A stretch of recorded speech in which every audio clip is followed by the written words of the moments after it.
Quran and the computer. Naturally, you are inquisitive, wanting to know that this book of Islam, the Holy Quran, which was revealed 1,400 years ago, did it have anything to say about the computer? Mr. Deedat, you ask, how do you fit in the Quran with the computer? I said, you see, for a long time I myself didn't see it. I have been reading the Quran in a translation form like this one, the Arabic text with the translation. And I have been reading verses and they gave me some faint idea, but I didn't have a very clear picture until about 1975.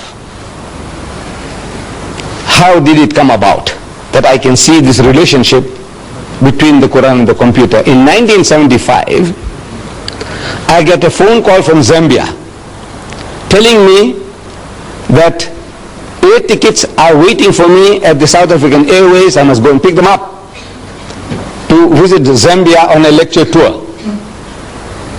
So I rushed down to the center in Aliwal Street and Smith Street corner, South African Airways, and I go to the man at the reception and I tell him that I have had a phone call from Lusaka, Zambia, telling me that an air ticket is waiting for me. I have come to pick it up. And I know what I was expecting. I was expecting a booklet, coupons. You know what air tickets look like? Those coupons. So I was expecting such a thing like that. So I asked him that, look, I have come for it. So he tells me, said, see one of these ladies, about a dozen of them were seated in a semicircular form with those terminals, visual terminals. Said, see one of these ladies there. How can you see one of those ladies? To me, only one person out of the lot might have my tickets. I know what tickets look like. So I'm asking him, which one? So the way the guy flings his hands, and he tells me, like any one of them. So look, I'm speaking so nicely to the man. Why should he be so impolite? Is it because he's a white man and I'm an Indian? But I had no alternative. The way he directed me, I had to go. The first lady I saw was doing nothing. She was sitting at the terminal. I go up to her. I said, excuse me, madam, I have had a phone call from Lusaka and they tell me that there is an air ticket waiting for me. I have come to pick it up. She asked me, what's your name? So I tell her, my name is Ahmed Deedat. She says, spell it. So I started spelling it, A-H-M-E-D, Ahmad, D-E-E-D-A-T, Deedat. While I am spelling, she is typing on the keyboard before her.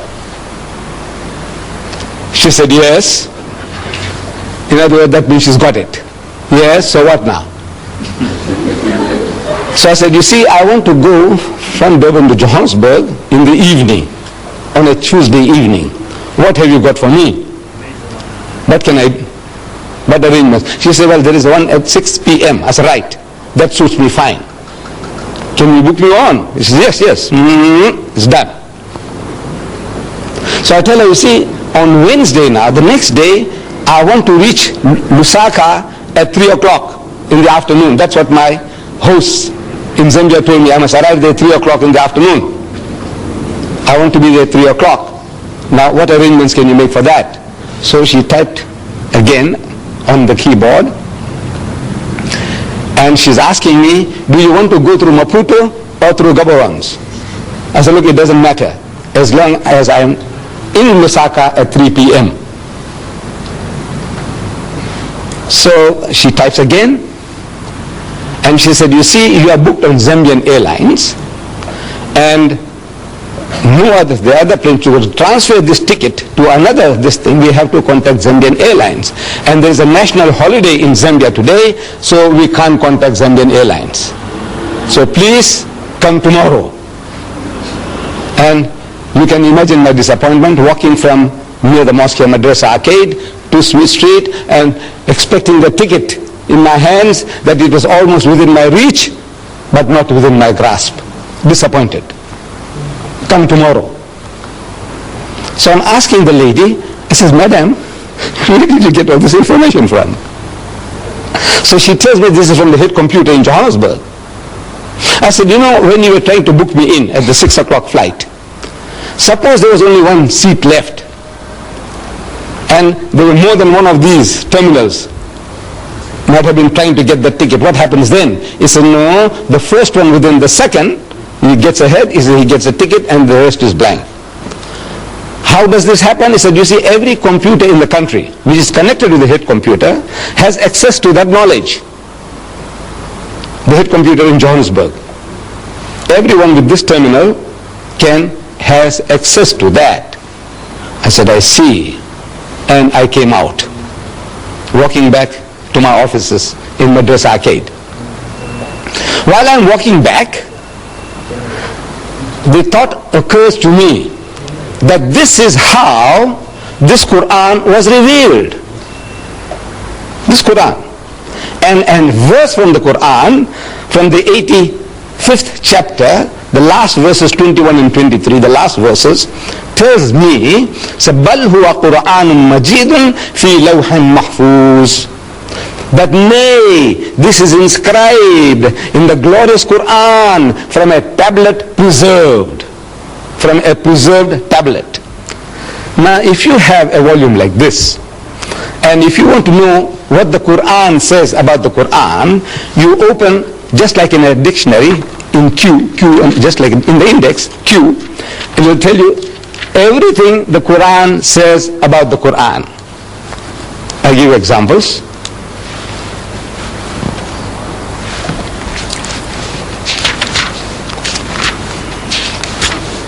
Quran, the divisions of the Quran, how it's divided into chapters and verses. Inspired message cannot be produced by other than divine agency. Verses, fundamental and allegorical, these are different topics. God is witness to the Quran. God's revelation, the Quran. Follow it and do right, the Quran. Respect and attention due to it. Book of wisdom, the Quran. It's in Arabic, the Quran. Described, and on and on and on. What does the Quran say about the Quran? The last subject in this index on the on the Quran, it says the tablet preserved.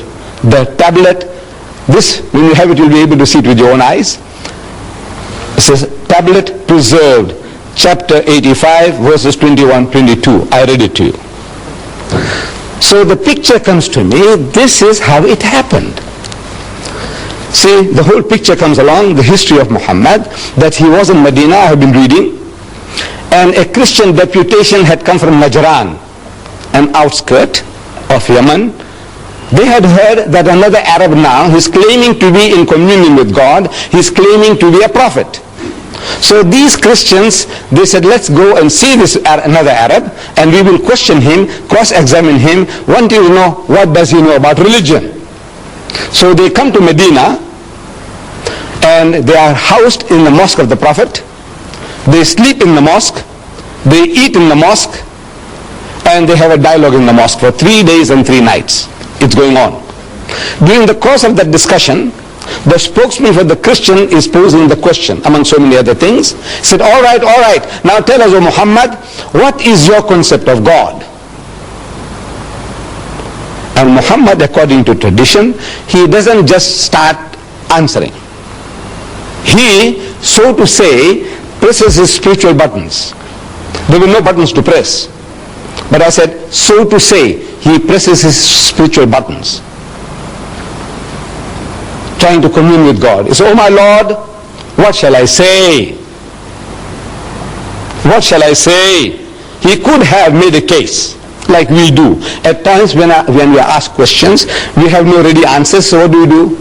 We beat around the bush, we fumble to gather our thoughts. You see, it's like this, and it's like that, and so on. While we are talking, while we are trying to share, our thoughts are coming into focus. That's what we do.